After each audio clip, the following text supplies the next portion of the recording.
कान्ताय कल्याणनिधये निधयेतिनाम् श्रीवेङ्कटनिवासाय श्रीनिवासाय मङ्गलम्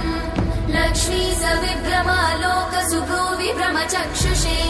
चक्षुषे सर्वलोकानां वेङ्कटेशाय मङ्गलम् श्रीवेङ्कटाद्रिशृङ्गाग्रमङ्गलाभरणाङ्गये मङ्गलानां निवासाय श्रीनिवासाय मङ्गलम् सर्वावयव सौन्दर्य सम्पदा सर्वचेतसां सदा सम्मोहनायास्तु वेङ्कटेशाय मङ्गलम् नित्याय निरवध्याय सत्यानन्दचिदात्मने सर्वान्तरात्मने श्रीमद् वेङ्कटेशाय मङ्गलम् स्वतः सर्वविदे सर्वशक्तये सर्वशेषिने सुलभाय सुशीलाय वेङ्कटेशाय मङ्गलम्